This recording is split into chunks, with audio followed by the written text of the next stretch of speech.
Hi friends, welcome to infinite world of GK. നമ്മളിന്ന് നോക്കാൻ പോകുന്നത് LSS എക്സാമിനേഷൻ്റെ മോഡൽ ക്വസ്റ്റ്യൻ പേപ്പറാണ്. CM കിഡ്സ് സ്കോളർഷിപ്പ് LP വിഭാഗം എന്നാണ് ഇപ്പോൾ ഇത് അറിയപ്പെടുന്നത്. നിങ്ങളെല്ലാവരും അറിഞ്ഞിട്ടുണ്ടാകും പരീക്ഷയിൽ വന്ന മാറ്റങ്ങളെക്കുറിച്ചൊക്കെ അല്ലേ.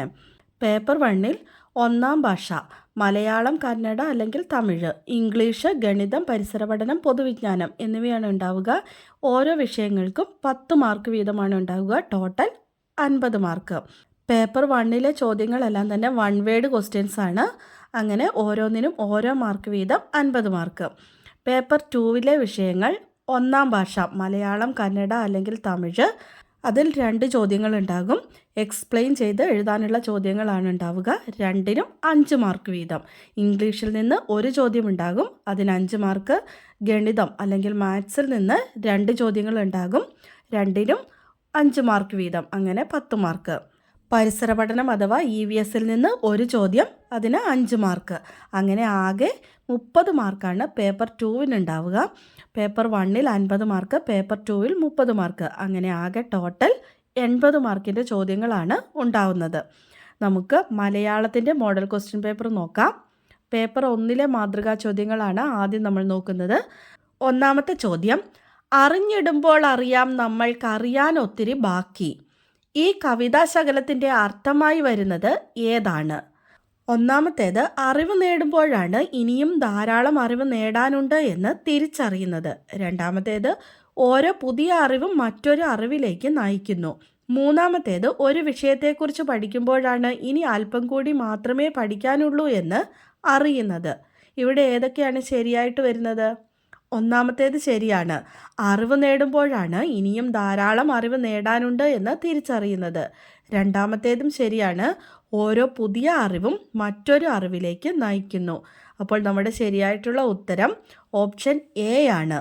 1ഉം 2ഉം ശരിയാണ്. അതാണ് നമ്മുടെ ഉത്തരമായി വരുന്നത്. രണ്ടാമത്തേത്, ഒരേ രീതിയിൽ പിരിച്ചെഴുതിയിരിക്കുന്ന കൂട്ടം ഏതാണ്? ആദ്യത്തെ കൂട്ടം ചക്കപ്പഴം, വന്നിരുന്നു, ഓടിച്ചാടി.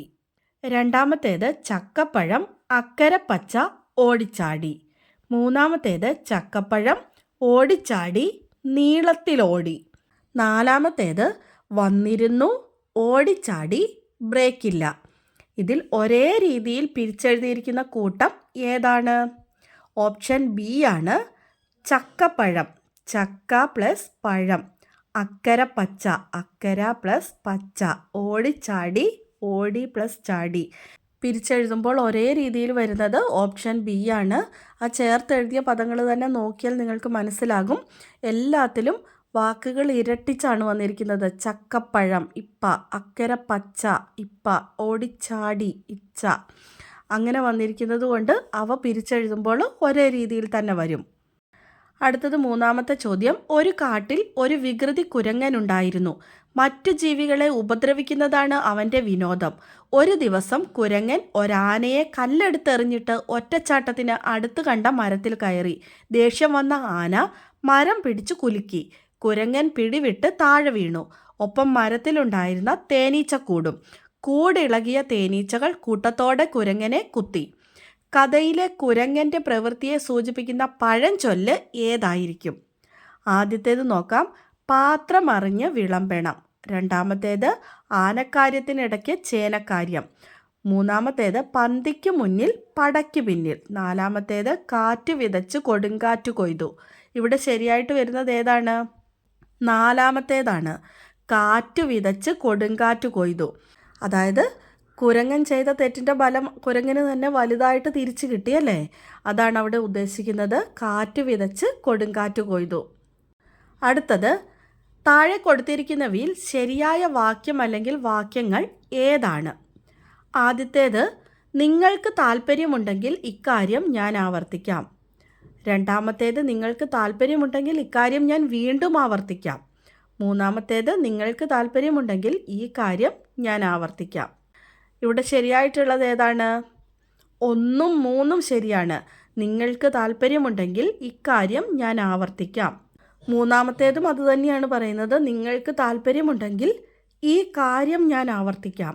പക്ഷേ രണ്ടാമത്തേത് തെറ്റാണ്. നിങ്ങൾക്ക് താല്പര്യമുണ്ടെങ്കിൽ ഇക്കാര്യം ഞാൻ വീണ്ടും ആവർത്തിക്കാം എന്ന് പറയേണ്ട ആവശ്യമില്ല അല്ലേ? അപ്പോൾ 1ഉം 3ഉമാണ് ശരിയായിട്ട് വരുന്നത്.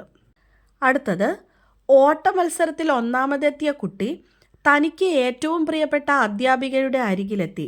അധ്യാപിക സ്നേഹത്തോടെ കുട്ടിയെ ചേർത്ത് പിടിച്ചു പറഞ്ഞു, ഭാവിയിൽ അറിയപ്പെടുന്ന കായിക താരമാകും. അധ്യാപികയുടെ ഈ വാക്കുകൾ തുടർന്നു വരാൻ സാധ്യതയുള്ള വരികൾ ഏതാണ്? ഒന്നാമത്തേത് കുട്ടിയുടെ മനസ്സിൽ ഒരു കുളിർമഴയായി. രണ്ടാമത്തേത് കുട്ടിയുടെ മനസ്സിൽ ഒരു കൂരമ്പായി തറച്ചു. മൂന്നാമത്തേത് പ്രതീക്ഷയുടെ പൊൻവെളിച്ചം പടർത്തി. അധ്യാപികയുടെ ഈ വാക്കുകൾ കുട്ടിയുടെ മനസ്സിൽ ഒരു കുളിർമഴയായി. അത് ശരിയാണല്ലേ? അടുത്തത്, കുട്ടിയുടെ മനസ്സിൽ ഒരു കൂരമ്പായി തറച്ചു എന്ന് പറയാൻ പറ്റുമോ? ഇല്ല. അത് എന്തെങ്കിലും നമുക്ക് വിഷമം വരുന്ന കാര്യങ്ങൾ കേൾക്കുമ്പോഴാണ് കൂരമ്പായി തറച്ചു എന്ന് പറയുന്നത്. അപ്പോൾ രണ്ടാമത്തേത് തെറ്റാണ്. മൂന്നാമത്തേത് ശരിയാണ്. പ്രതീക്ഷയുടെ പൊൻവെളിച്ചം പടർത്തി. അധ്യാപികയുടെ ഈ വാക്കുകൾ പ്രതീക്ഷയുടെ പൊൻവെളിച്ചം പടർത്തി. അപ്പോൾ ശരിയായിട്ടുള്ളത് 1ഉം 3ഉം, ഓപ്ഷൻ സി. അടുത്തത്, ഒളിമ്പിക് പരിശീലനം എന്ന കഥയിലെ ദിയയും കാട്ടിലെ കായികോത്സവം എന്ന കഥയിലെ കുഞ്ഞരിപ്രാവും പുതിയ കളികൾ തുടങ്ങാൻ തീരുമാനിച്ചു. ഇരുവരെയും ഇതിന് പ്രേരിപ്പിച്ച പൊതുവായ ഘടകം എന്താണ്? മുതിർന്നവരോടുള്ള ബഹുമാനം, മത്സരത്തിൽ ജയിച്ച് മെഡൽ നേടാനുള്ള ആഗ്രഹം, പഴയ കളികളോടുള്ള ഇഷ്ടക്കേട്, അവർ മറ്റൊരിടത്ത് കണ്ട കളികളിൽ നിന്നുള്ള പ്രചോദനം. ഏതായിരുന്നു? ഓപ്ഷൻ ഡി ആണ്. അവർ മറ്റൊരിടത്ത് കണ്ട കളികളിൽ നിന്നുള്ള പ്രചോദനമാണ്. ഒളിമ്പിക്സ് പരിശീലനം എന്ന കഥയിലെ ദിയ മുത്തശ്ശിയോടൊപ്പം ഇരുന്ന് ടി വിയിൽ ഒളിമ്പിക്സ് കണ്ടു അല്ലേ? അത് കണ്ടപ്പോഴാണ് അവൾക്ക് കളികൾ തുടങ്ങാൻ വേണ്ടി തോന്നിയത്. കാട്ടിലെ കായികോത്സവം എന്ന കഥയിലെ കുഞ്ഞരിപ്രാവോ സ്കൂളിലെ ഗ്രൗണ്ടിൽ കുട്ടികൾ കളിക്കുന്നത് കണ്ടപ്പോഴാണ് കാട്ടിൽ കായികോത്സവം വെക്കാൻ വേണ്ടി തീരുമാനിച്ചത് അല്ലേ? അപ്പോൾ രണ്ടുപേർക്കും അവർ മറ്റൊരിടത്ത് കണ്ട കളികളിൽ നിന്നുള്ള പ്രചോദനമാണ് പുതിയ കളികൾ തുടങ്ങാൻ വേണ്ടി അവരെ പ്രേരിപ്പിച്ചത്. അടുത്ത ചോദ്യം, കാട്ടിലെ കായികോത്സവം എന്ന കഥയിൽ മൃഗങ്ങൾ കളികളിൽ മുഴുകുമ്പോൾ വിശപ്പും വിഷമങ്ങളും മറക്കുന്നതായി അവർ തിരിച്ചറിഞ്ഞു. ഒളിമ്പിക്സ് പരിശീലനം എന്ന കഥയിൽ ആദ്യം മടിച്ചെങ്കിലും അമ്മമ്മയും ദിയയുടെ കൂടെ കളികളിൽ പങ്കെടുത്തു. ഈ രണ്ട് കഥകളിൽ നിന്ന് നമുക്ക് മനസ്സിലാക്കാൻ കഴിയുന്ന പ്രധാന ആശയം എന്താണ്? ഓപ്ഷൻസ്: പ്രായമായവർ കളിക്കുമ്പോൾ അവർക്ക് അപകടം പറ്റാൻ സാധ്യതയുണ്ട്. കളി പ്രായഭേദമന്യേ എല്ലാവർക്കും സന്തോഷം നൽകുകയും വിഷമങ്ങൾ മറക്കാൻ സഹായിക്കുകയും ചെയ്യും. കളിക്കാൻ താല്പര്യമില്ലാത്തവരെ നിർബന്ധിക്കരുത്. കുട്ടികൾ മുതിർന്നവരെക്കാൾ നന്നായി കളിക്കും. ഇതിലേതാണ് ഇതിലെ പ്രധാന ആശയമായിട്ട് വരുന്നത്? ഓപ്ഷൻ ബി ആണ്. കളി പ്രായഭേദമന്യേ എല്ലാവർക്കും സന്തോഷം നൽകുകയും വിഷമങ്ങൾ മറക്കാൻ സഹായിക്കുകയും ചെയ്യും. കളിക്കുന്നതിന് അങ്ങനെ പ്രായവ്യത്യാസമൊന്നുമില്ല അല്ലേ? എല്ലാവർക്കും കളിക്കാം. അപ്പോൾ എല്ലാവർക്കും സന്തോഷമാണ് കിട്ടുന്നത്, വിഷമങ്ങളൊക്കെ മറക്കുകയും ചെയ്യുന്നു. അപ്പോൾ ഓപ്ഷൻ ബി ആണ് ശരിയായിട്ടുള്ള ഉത്തരം. അടുത്ത ചോദ്യം, ഇരുപുറവും പല വർണ്ണപ്പൂക്കൾ, പൂമ്പാറ്റകളുടെ അകമ്പടി, പാട്ടും കളികളുമായി മലമുകളിലേക്ക് കയറിപ്പോവുകയാണ് തീവണ്ടി. കിനാവ് കാണുകയാണോ? ഈ വാക്യത്തിൽ സ്വപ്നം എന്നർത്ഥം വരുന്ന പദം ഏതാണ്? കിനാവ് കാണുകയാണോ? സ്വപ്നം കാണുകയാണോ? കിനാവാണ് സ്വപ്നം എന്നർത്ഥം വരുന്ന പദം.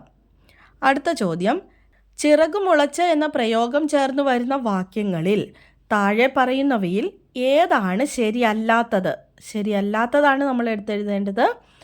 ടീച്ചർ ആകണമെന്ന മോഹത്തിന് ചിറകുമുളച്ചപ്പോൾ ഞാൻ നന്നായി പഠിക്കാൻ തുടങ്ങി. അത് ശരിയാണോ? ശരിയാണ്. ടീച്ചർ ആകണമെന്ന ആഗ്രഹമുണ്ടായപ്പോൾ നന്നായി പഠിക്കാൻ തുടങ്ങി എന്നാണ് അവിടെ വരുന്ന അർത്ഥം. അത് ശരിയാണ്. അടുത്തത്, കുട്ടിക്ക് ചിറകുമുളച്ചപ്പോൾ അവൾ ബസ്സിൽ കയറി യാത്ര ചെയ്തു. അത് ശരിയാണോ? അല്ല, തെറ്റാണ്. കുട്ടിക്ക് ചിറകുമുളയ്ക്കോ? ഇല്ല. എൻ്റെ ഭാവനയ്ക്ക് ചിറകുമുളച്ചപ്പോൾ ഞാൻ നല്ലൊരു കഥ എഴുതി. അത് ശരിയാണോ? അത് ശരിയാണ്. നല്ല കഥകളൊക്കെ എഴുതണമെങ്കിൽ നല്ല ഭാവന ഉണ്ടാകണം അല്ലേ? അപ്പോൾ ഭാവനയ്ക്ക് ചിറകുമുളച്ചപ്പോൾ കഥ എഴുതി എന്ന് പറയുന്നത് ശരിയാണ്. അപ്പോൾ തെറ്റായിട്ടുള്ളത് ഏതാണ്? ഓപ്ഷൻ ബി ആണ്. കുട്ടിക്ക് ചിറകുമുളച്ചപ്പോൾ അവൾ ബസ്സിൽ കയറി യാത്ര ചെയ്തു. അതാണ് ഉത്തരം. അടുത്തത്, കൃഷ്ണഗാഥ രചിച്ചത് ആരാണ്? കാളിദാസൻ, കുമാരനാശാൻ, ചെറുശ്ശേരി, കുഞ്ചൻ നമ്പ്യാർ. കൃഷ്ണഗാഥ രചിച്ചത് ആരാണ്? ചെറുശ്ശേരിയാണ് കൃഷ്ണഗാഥ രചിച്ചത്. പേപ്പർ 1 ഇതുപോലെയുള്ള 10 ചോദ്യങ്ങളാണ് ഉണ്ടാവുക. പേപ്പർ 2 വിശദീകരിച്ച് എഴുതാനുള്ള 2 ചോദ്യങ്ങൾ ഉണ്ടാവുമെന്ന് പറഞ്ഞിട്ടുണ്ടായിരുന്നു അല്ലേ? അപ്പോൾ അതിൻ്റെ മോഡൽ നമുക്കൊന്ന് നോക്കാം. ഒന്നാമത്തേത് ഒരു ഡയറി എഴുതാനാണ്. ഉച്ചഭക്ഷണം കഴിച്ചതിന് ശേഷം അനു പാത്രം കഴുകാൻ പോയി. ഭക്ഷണാവശിഷ്ടമിടുന്ന പാത്രം നിറഞ്ഞു കളയാറായി. ഇത്രയും ഭക്ഷണം വെറുതെ കളയുന്നത് നല്ല ശീലമല്ല. രാവിലെ പത്രത്തിൽ കണ്ട ചിത്രത്തിലെ പെൺകുട്ടിയുടെ ദയനീയാവസ്ഥ അനു ഓർത്തു. ആഹാരം കിട്ടാതെ മെലിഞ്ഞുണങ്ങിയ എല്ലും തോലുമായ ഒരു കുട്ടി. യുദ്ധം അത്ര നല്ലതല്ല, അനു പിറുപിറുത്തു. യുദ്ധത്തിൻ്റെ ഫലമായും മറ്റു കാരണങ്ങളാലും പട്ടിണി കൂടി വരുന്നുണ്ട്. ഭക്ഷണം പാഴാക്കുന്നത് വലിയ തെറ്റാണ്. പാത്രം കഴുകി അനു ക്ലാസ്സിലേക്ക് നടന്നു. വൈകുന്നേരം അനു ഈ കാര്യങ്ങൾ ഡയറിയിൽ എഴുതി. അനുവിൻ്റെ ഡയറി എങ്ങനെയായിരിക്കും എഴുതൂ? നമ്മളോട് ഇവിടെ പറഞ്ഞിരിക്കുന്നത് ഒരു ഡയറി എഴുതാനാണല്ലേ. നിങ്ങൾക്ക് എല്ലാവർക്കും ഡയറി എഴുതാൻ അറിയില്ലേ? ഓണപരീക്ഷയ്ക്കും ക്രിസ്മസ് പരീക്ഷയ്ക്കും ഒക്കെ വേണ്ടി നിങ്ങൾ പഠിച്ചതല്ലേ ഡയറി എഴുതാൻ വേണ്ടി. നമ്മൾ ഡയറി എഴുതുമ്പോൾ ആദ്യം തന്നെ എന്താണ് എഴുതേണ്ടത്? ഡേറ്റ് എഴുതണം, ദിവസം ഏതാണെന്ന് എഴുതണം. നമുക്കൊരു മോഡൽ നോക്കാം. 8/1/2026 വ്യാഴം. ഇന്ന് ഉച്ചഭക്ഷണം കഴിച്ചതിന് ശേഷം പാത്രം കഴുകാൻ പോയപ്പോഴാണ് ഞാൻ ആ കാഴ്ച കണ്ടത്. ഭക്ഷണാവശിഷ്ടം ഇടുന്ന പാത്രം നിറഞ്ഞു കവിയാറായിരിക്കുന്നു. ഇത്രയും ഭക്ഷണം വെറുതെ കളയുന്നത് എത്ര വലിയ തെറ്റാണെന്ന് അപ്പോൾ എനിക്ക് തോന്നി. ഇന്ന് രാവിലെ പത്രത്തിൽ കണ്ട മെലിഞ്ഞുണങ്ങിയ എല്ലും തോലുമായ പെൺകുട്ടിയുടെ ചിത്രം എൻ്റെ മനസ്സിൽ നിറഞ്ഞു നിന്നു. ആ കുട്ടിക്ക് ഒരു നേരത്തെ ആഹാരം കിട്ടാനില്ല. യുദ്ധവും മറ്റു കാരണങ്ങളും കാരണം എത്രയോ ആളുകളാണ് പട്ടിണി കിടക്കുന്നത്. യുദ്ധം അത്ര നല്ലതല്ല. അത് ഒരുപാട് ദുരിതങ്ങൾ മാത്രമേ കൊണ്ടുവരൂ. നമ്മൾ പാഴാക്കുന്ന ഓരോ തരി ഭക്ഷണം പോലും മറ്റൊരാളുടെ ജീവൻ രക്ഷിക്കാൻ സഹായിച്ചേക്കാം. ഇന്നു മുതൽ ഞാൻ ഒരിക്കലും ഭക്ഷണം പാഴാക്കില്ലെന്ന് തീരുമാനിച്ചു. എനിക്ക് കിട്ടുന്ന ഭക്ഷണത്തിന് ഞാൻ നന്ദിയുള്ളവളായിരിക്കും. ഈ ലോകത്ത് എല്ലാവർക്കും ഭക്ഷണം കിട്ടാൻ ഞാൻ പ്രാർത്ഥിക്കുന്നു. അനു. അപ്പോൾ നമ്മളോട് ഒരു ഡയറി എഴുതാൻ പറഞ്ഞാൽ നമ്മളെപ്പോഴും ഓർക്കേണ്ട കാര്യം ആദ്യം നമ്മൾ ഡേറ്റ് എഴുതണം, ദിവസം ഏതാണെന്ന് എഴുതാനും മറന്നു പോകരുത്. അതിനുശേഷം എന്താണ് എഴുതേണ്ടത്? നിങ്ങൾക്ക് ഇങ്ങനെയൊക്കെ എഴുതാം. നമുക്ക് സന്തോഷമുള്ള കാര്യമാണെങ്കിൽ ഇന്ന് എനിക്ക് ഏറ്റവും സന്തോഷമുള്ള ഒരു ദിവസമായിരുന്നു, അങ്ങനെ തുടങ്ങാം അല്ലേ? ദുഃഖമാണെങ്കിലോ ഇന്ന് എനിക്ക് ഏറ്റവും വിഷമമുള്ള ഒരു ദിവസമായിരുന്നു, അങ്ങനെയൊക്കെ പറഞ്ഞിട്ട് തുടങ്ങാം. അല്ലെങ്കിൽ ഇന്ന് എനിക്ക് അത്ഭുതം നിറഞ്ഞ ഒരു ദിവസമായിരുന്നു, അങ്ങനെയൊക്കെ പറഞ്ഞ് നമുക്ക് അതേത് രീതിയിലാണോ ഉള്ളത് അതിനനുസരിച്ചിട്ട് നമുക്ക് തുടങ്ങാം. പിന്നെ ഓർക്കേണ്ട ഒരു കാര്യം, അനുവിൻ്റെ ഡയറി എഴുതാൻ പറയുമ്പോൾ അനു ആരാണ്? നമ്മളാണ് അനു. അനു ആണെന്ന് സങ്കല്പിച്ചിട്ടാണ് നമ്മൾ എഴുതേണ്ടത്. അപ്പോൾ ഞാൻ, എൻ്റെ, എൻ്റേത് അങ്ങനെയുള്ള വാക്കുകളാണ് നമ്മൾ ഡയറി എഴുതുമ്പോൾ എപ്പോഴും ചേർക്കേണ്ടത്. അതുകൂടി ഒന്ന് ഓർത്തു വെച്ചാൽ മതി. അടുത്തത് പത്രവാർത്ത തയ്യാറാക്കൽ. നോട്ടീസ്. Government LPS മലയാളപുരം. പ്രിയരെ, നമ്മുടെ നാടിൻ്റെ അഭിമാനമായ മലയാളപുരം ഗവൺമെൻറ് LP സ്കൂളിൻ്റെ 100ാം വാർഷികം വിവിധ പരിപാടികളോടെ ആഘോഷിക്കുന്നു. 20/12/2025 ശനിയാഴ്ച രാവിലെ 10 മണിക്ക് പഞ്ചായത്ത് പ്രസിഡന്റിൻ്റെ അധ്യക്ഷതയിൽ കൂടുന്ന പൊതുയോഗം ബഹുമാനപ്പെട്ട MLA ഉദ്ഘാടനം ചെയ്യും. വിവിധ മേഖലകളിൽ നേട്ടം കൈവരിച്ച വിദ്യാർത്ഥികളെ ആദരിക്കും. തുടർന്ന് കുട്ടികളുടെ കലാപരിപാടികളും ഉണ്ടായിരിക്കും. എല്ലാവരെയും സ്നേഹപൂർവ്വം ക്ഷണിച്ചുകൊള്ളുന്നു. പ്രഥമ അധ്യാപകൻ, school leader, PTA president, MPTA president. Notice വായിച്ചുവല്ലോ. ഈ വിവരം പത്രത്തിൽ നൽകുന്നതിനുള്ള ഒരു വാർത്ത എഴുതൂ. അതായത് നമ്മളോടിവിടെ പത്രവാർത്ത തയ്യാറാക്കാനാണ് പറഞ്ഞിരിക്കുന്നത്. നോട്ടീസ് തന്നിട്ടുണ്ട്, എന്നിട്ട് നമ്മളോട് പത്രവാർത്ത എഴുതാനാണ് പറഞ്ഞിരിക്കുന്നത് അല്ലേ? എങ്ങനെയാണ് എഴുതുക? ആദ്യം നമ്മൾ അടിപൊളിയായിട്ടൊരു ഹെഡിങ് കൊടുക്കണം അല്ലേ? മലയാളപുരം ഗവൺമെൻറ് LP സ്കൂൾ 100ൻ്റെ നിറവിൽ വാർഷികാഘോഷം 20-ന്. നമുക്കിഷ്ടമുള്ളതുപോലെ കൊടുക്കാം കേട്ടോ. ഇവിടെ ഇപ്പോൾ ഒരു മോഡൽ കൊടുത്തിരിക്കുകയാണ്. അതിനുശേഷം സ്ഥലം ഏതാണെന്ന് എഴുതണം. സ്ഥലം അവിടെ തന്നിട്ടുണ്ട് അല്ലേ? മലയാളപുരം എന്ന് തന്നിട്ടുണ്ട്. അപ്പോൾ നമ്മൾ അത് തന്നെ എഴുതി കൊടുക്കുക. അതിനുശേഷം 2 ഡോട്ട് ഇട്ടിട്ട് നമ്മുടെ വാർത്ത എഴുതുക. വാർത്ത എന്താണ്? നാടിൻ്റെ അഭിമാനമായ മലയാളപുരം ഗവൺമെൻറ് LP സ്കൂളിൻ്റെ 100ാം വാർഷികം വിപുലമായ പരിപാടികളോടെ ആഘോഷിക്കുന്നു. 2025 ഡിസംബർ 20-ന് ശനിയാഴ്ച രാവിലെ 10 മണിക്ക് പഞ്ചായത്ത് പ്രസിഡന്റിൻ്റെ അധ്യക്ഷതയിൽ ചേരുന്ന പൊതുയോഗം ബഹുമാനപ്പെട്ട MLA ഉദ്ഘാടനം ചെയ്യും. വിവിധ മേഖലകളിൽ നേട്ടം കൈവരിച്ച വിദ്യാർത്ഥികളെ ചടങ്ങിൽ ആദരിക്കും. തുടർന്ന് വിദ്യാർത്ഥികളുടെ വിവിധ കലാപരിപാടികളും അരങ്ങേറും. പ്രഥമ അധ്യാപകൻ, PTA president, MPTA president, school leader എന്നിവർ പരിപാടിക്ക് നേതൃത്വം നൽകും. ചടങ്ങിൽ എല്ലാ നാട്ടുകാരും പങ്കെടുക്കണമെന്ന് സംഘാടകർ അഭ്യർത്ഥിച്ചു. അല്ലെങ്കിൽ എല്ലാവരെയും സ്നേഹപൂർവ്വം ഈ ചടങ്ങിലേക്ക് ക്ഷണിക്കുന്നു. ഇതുപോലെ നിങ്ങൾക്കിഷ്ടമുള്ളതുപോലെ മനോഹരമായ രീതിയിൽ എഴുതി കൊടുക്കാം. പക്ഷേ നമ്മൾ ഓർക്കേണ്ട ഒരു കാര്യം എന്താണ്? ആദ്യം തന്നെ നമ്മൾ തലക്കെട്ട് അല്ലെങ്കിൽ ഒരു ഹെഡ്ലൈൻ നമ്മൾ എഴുതി കൊടുക്കണം. അതിനുശേഷം നമ്മൾ എന്താണ് എഴുതേണ്ടത്? സ്ഥലം എഴുതണം, 2 കുത്തിടണം, 2 ഡോട്ട് ഇട്ട് കൊടുക്കണം. അതിനുശേഷമാണ് നമ്മൾ എന്താണ് കാര്യം അതാണ് ആദ്യം എഴുതേണ്ടത്. അതിനുശേഷമാണ് ആരാണ് ഉദ്ഘാടനം ചെയ്യുന്നത്, അധ്യക്ഷത വഹിക്കുന്നത് ആരാണ്, എന്തൊക്കെയാണ് പരിപാടികൾ, അങ്ങനെയുള്ളതിനെക്കുറിച്ചൊക്കെ അതിനുശേഷമാണ് എഴുതേണ്ടത്. ഇപ്പോൾ കഴിഞ്ഞുപോയ ഒരു പരിപാടിയുടെ പത്രവാർത്തയാണ് നമ്മൾ തയ്യാറാക്കുന്നതെങ്കിൽ നമ്മൾ എന്താണ് പരിപാടി എന്ന് എഴുതിയതിന് ശേഷം ആരാണ് സ്വാഗതം പറഞ്ഞത്, മുഖ്യ അതിഥി ആരായിരുന്നു, അധ്യക്ഷത വഹിച്ചത് ആരാണ്, നന്ദി പറഞ്ഞത് ആരാണ്, ആശംസകൾ പറഞ്ഞത് ആരാണെന്നൊക്കെ അതിന് ശേഷം നമ്മൾ ചേർത്ത് കൊടുക്കുക. അത്രയും ഓർത്താൽ മതി. നമ്മൾ ഈ മോഡലൊന്ന് ഓർത്ത് വെച്ചാൽ മാത്രം മതി. അപ്പോൾ നമ്മുടെ പേപ്പർ 2-ൽ ഇതുപോലെ വിശദീകരിച്ച് എഴുതാനുള്ള 2 ചോദ്യങ്ങൾ ഉറപ്പായും ഉണ്ടാകും. 5 മാർക്കിൻ്റെ ചോദ്യമായിരിക്കും.